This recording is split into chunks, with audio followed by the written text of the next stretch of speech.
शासकीय वैद्यकीय महाविद्यालय व रुग्णालयातील शरीररचनाशास्त्र व विभागातील आज घडीला अवघे 3 देह शुल्क आहे।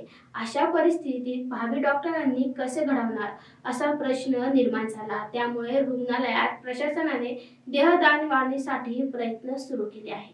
इंडियाच्या मानांकनानुसार 8 विद्यार्थ्यांमध्ये एक मानवी शरीर अभ्यासासाठी मिळावे असा संकेत आहे। प्रत्यक्षात मात्र 20 ते 25 विद्यार्थ्यांमध्ये एक शरीर मिळते अशी घाटीची परिस्थिती आहे। 2023-24 या वर्षासाठी 8 देह उपलब्ध होते तर विद्यार्थी संख्या 200 आहे। आज घडीला केवळ 3 देह घाटीत शरीररचनाशास्त्र विभागासाठी मृतदेह स्वीकारले जातात व त्यासाठी फॉर्म विभागात उपलब्ध आहे। या फॉर्मवर फोटो तसेच नातेवाईकांच्या सह्या आवश्यक असतात। फॉर्मची नोंद करून त्यास नोंदी क्रमांक कळवण्यात येतो।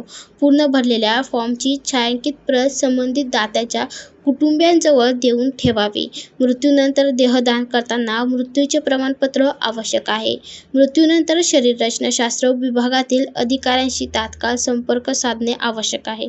देहदान हे 5 ते 6 तासात होणे आवश्यक आहे। देहदानानंतर शरीररचनाशास्त्र विभागाच्या वतीने नातेवाईकांना प्रमाणपत्र देण्यात येते। देहदानाच्या कामात सूत्रता देण्यासाठी सहाय्यक प्राध्यापकांच्या ड्युट्याही लावल्या जातात। देहदानाच्या चळवळीत उत्स्फूर्त सहभाग घ्यावा असे आवाहन अधिष्ठाता डॉक्टर शिवाजी सुकरे यांनी एका पत्राद्वारे केले आहे। शासकीय वैद्यकीय महाविद्यालय व रुग्णालयातील शरीररचनाशास्त्र विभागात मृतदेह स्वीकारले जातात। देहदान केला जावा अशी इच्छा असणाऱ्या 18 वर्षावरील कोणत्याही व्यक्तीला एका अर्जावर लिहून द्यावे लागते। हा अर्ज विभागात उपलब्ध आहे। अर्ज भरलेला नसेल तर नातेवाईक ऐनवेळी देहदान करू शकतात। डॉक्टर अर्चना कल्याणकर, प्राध्यापक व प्रमुख विभाग शरीररचनाशास्त्र विभाग घाटी यांनी ही माहिती दिली आहे।